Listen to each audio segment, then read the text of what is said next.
The sacred ash covered everything on Veloth Prime. It fell from the burning sky like gray snow, settling on the ruins of what had once been a beautiful world. Commander Marcus Webb stood alone on the platform, looking up at the massive warship that blocked out the sun. His boots sank into the ash as he walked forward, leaving deep prints behind him. Around him, the survivors of a dozen different alien species huddled in fear. They had come from across the galaxy, fleeing the Dominion and its terrible leader, the Archon Xyrax. For 300 years, Xyrax had ruled with an iron fist. He destroyed any world that refused to bow to him. He burned entire civilizations to ash. And now he had come for Veloth Prime, the last free world in the Outer Reach.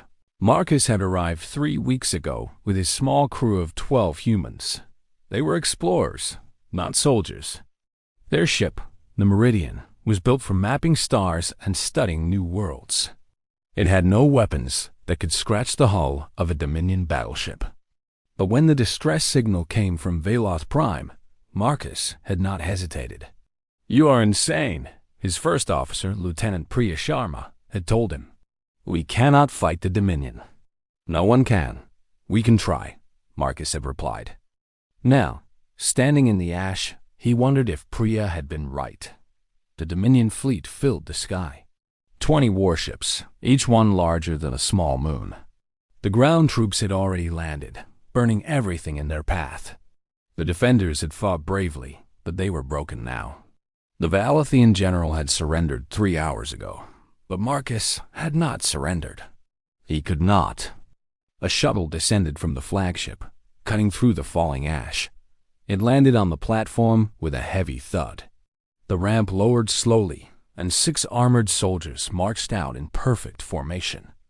Behind them came a figure that made Marcus's blood run cold. Archon Xyrax was taller than any human. His skin was dark purple, like a bruise that covered his entire body. His eyes glowed with a sickly yellow light. He wore robes of black and gold, and on his head sat a crown made from the bones of his enemies. When he smiled, his teeth were sharp like knives.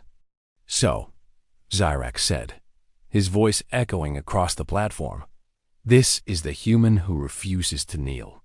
I have heard stories about your kind. Small creatures from a small world at the edge of the galaxy. You have no fleet, no army, no power worth mentioning. And yet you stand before me as if you are my equal." Marcus did not move. "I am not your equal. I am better than you." The soldiers raised their weapons. Xyrax held up his hand, stopping them. His smile grew wider, but his eyes burned with anger. "Bold words," the Archon said. "But words cannot stop my ships. Words cannot save these pathetic refugees. Words cannot bring back the dead. I have crushed 1,000 worlds, human. I have ended civilizations older than your entire species. What can you possibly do to stop me?" Marcus reached into his pocket and pulled out a small device. It was a communicator, nothing special. But what mattered was the message it contained. 3 weeks ago," Marcus said, "when I arrived on this world, I found people who had given up. They had been running from you for so long that they had forgotten how to fight. They had forgotten what it meant to stand for something." He pressed a button on the communicator. A holographic image appeared above his hand. It showed the refugee camp, but it had changed. Where there had been despair, there was now organization. Walls had been built. Weapons had been made from scraps. And standing at the front, ready to fight, were thousands of beings from dozens of species. "I reminded them," Marcus continued. "I reminded them that they are not victims. They are survivors. And survivors fight back." Xyrax laughed. It was a cold, cruel sound. "You think a few thousand refugees can defeat my army? My fleet? You are more foolish than I thought." "They are not alone," Marcus said. He pressed another button. The hologram changed. Now it showed space, the dark void beyond Veloth Prime, and emerging from hyperspace, one after another, were ships. Not warships, but cargo haulers and passenger transports. Mining vessels and science ships. Hundreds of them, then thousands, pouring out of the darkness like stars coming to life. For 2 weeks, Marcus said, my crew and I have been sending messages to every corner of the galaxy. We told them what was happening here. We told them that Veloth Prime was making its last stand. We asked them to help. Zyrax's smile faded. His eyes narrowed as he watched the ships continue to appear. These ships have no weapons, the Archon said, but his voice was less certain now. Some of them do, Marcus replied. The Kolvani sent 3 cruisers. The Veloth contributed their defense fleet. Even the Thornax, who have been hiding for a century, sent what they could. But you were right. Most of these ships cannot fight your fleet. He stepped closer to Zyrax. The soldiers moved to stop him, but the Archon waved them back. He wanted to hear what this strange human had to say. They came anyway, Marcus said. They came because they are tired of being afraid. They came because they want to believe that the Dominion can be stopped. They came because one small group of humans showed them that it is better to die standing than to live on your knees. The ash continued to fall around them. The sky was dark with ships, both the Dominion fleet and the civilian armada. It was an impossible sight. A fleet of the hopeless facing an army of conquerors. You cannot win, Zyrax said. Even with all these ships, you cannot win. Marcus nodded slowly. Maybe not. But that is not the point. The point is that we will try. And when we fail, others will remember. They will remember that the galaxy stood together, even once. They will remember that the Dominion could be challenged. And one day, someone else will stand where I am standing now. And they will be stronger. He met Zyrax's eyes without fear. That is what terrifies you, is it not? Not defeat today, but the idea that you might be defeated tomorrow. You have spent 300 years crushing hope wherever you find it. But hope is like a fire. You can stamp it out 1,000 times, and it only takes one spark to start it again. Zyrax's face twisted with rage. I will burn your world. I will hunt down every human in the galaxy and destroy them. Your species will be nothing but a memory. You can try, Marcus said, echoing his earlier words to Priya. But I do not think you will. The Archon raised his hand, ready to give the order to kill. But before he could speak, an alarm blared from his shuttle. One of his soldiers ran to check the console, then turned back with fear in his eyes. Archon, the soldier said, we are receiving transmissions from across the Empire. The outer colonies are rising. The Vex Collective has declared independence. There are reports of attacks on Dominion outposts in 17 sectors. Marcus felt a smile spread across his face. It seems the spark has already caught. Zyrax's face went pale, his purple skin turning almost gray. He looked at Marcus with something new in his glowing eyes. Not just anger, but doubt. For 300 years, no one had truly challenged him. And now, because of one human, the entire galaxy was beginning to burn. This changes nothing, Zyrax hissed. I will crush this rebellion. I will destroy Veloth Prime and everyone on it. Then I will hunt down every traitor in the galaxy. You could, Marcus agreed. You could spend years putting out fires. You could burn 100 worlds. But every world you burn creates more enemies. Every life you take inspires more resistance. You taught the galaxy to fear you. Now they fear you so much that they have nothing left to lose. More alarms were sounding now. The soldier at the console was receiving report after report. Uprisings on the mining worlds. Mutinies in the outer fleet. Entire planets going dark as they cut communications with the Dominion. It was chaos, spreading faster than anyone could have predicted. How? Zyrax demanded. How did you do this? Marcus shrugged. I talked to people. I listened to their stories. I learned their names and their fears and their hopes. And then I asked them a simple question. What would you do if you were not afraid? He gestured at the sky, at the fleet of civilian ships still pouring out of hyperspace. These people answered. They decided they would rather die free than live in chains. And when word spread that they were coming here to Veloth Prime to make a stand, others decided to join them. Not because they thought they could win, but because they wanted to be part of something bigger than themselves. The ground shook as one of the Dominion warships began to move.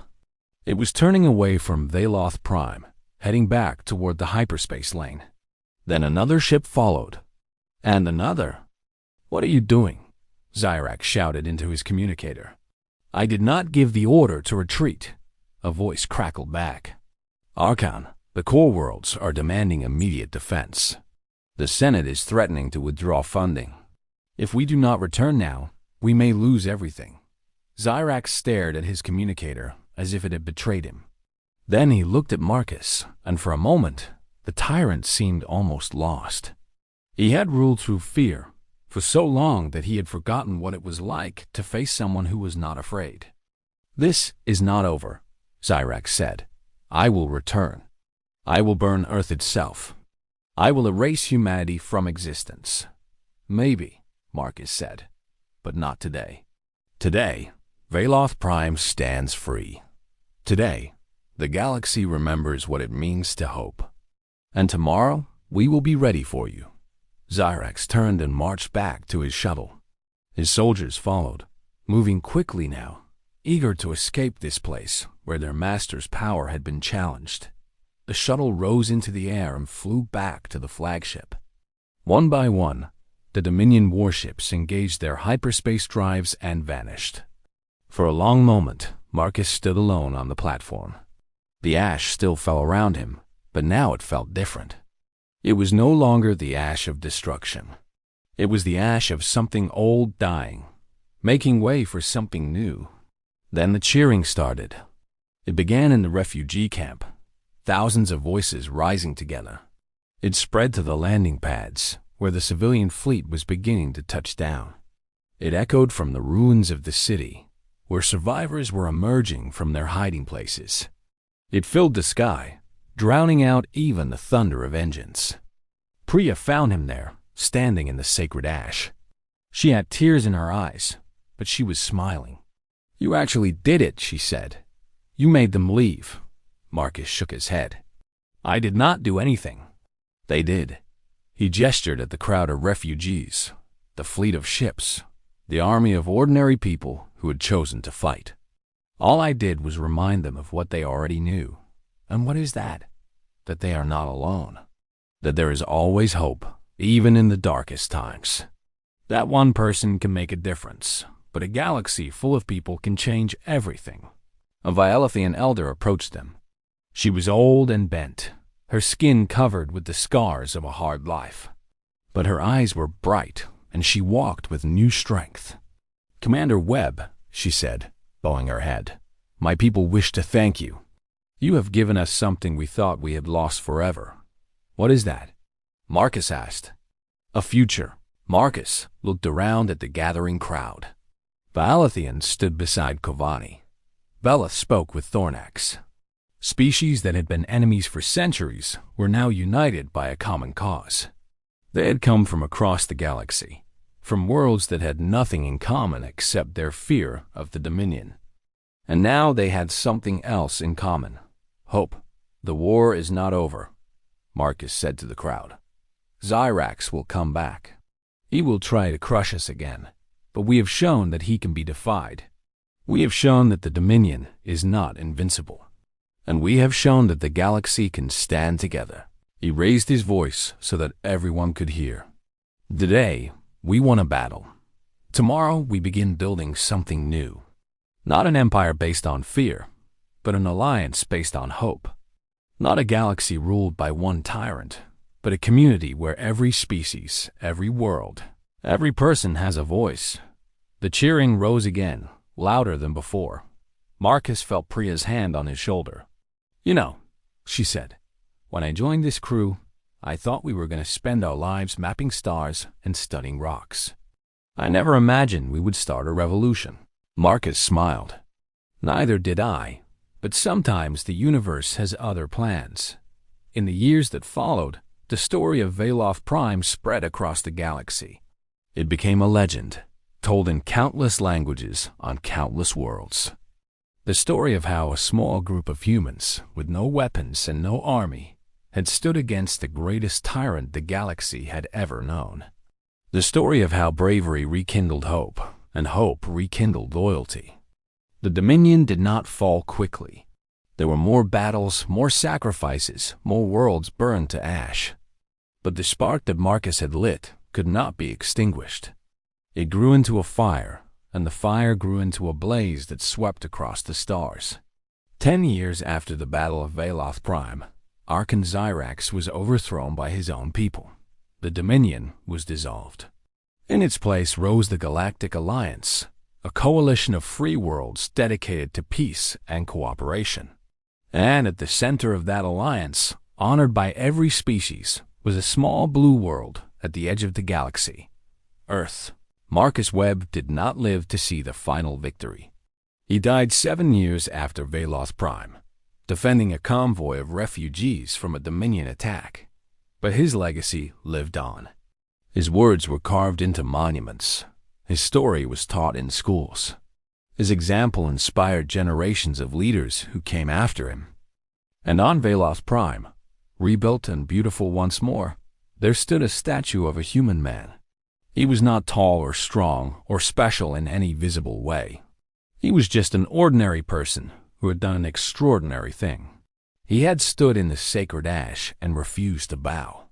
He had faced a tyrant and spoken the truth. He had reminded a galaxy full of frightened people that they were not alone. At the base of the statue were carved these words, the words that Marcus Webb had spoken to Archon Xyrax on that fateful day. Hope is like a fire. You can stamp it out 1,000 times, and it only takes one spark to start it again. And the galaxy remembered.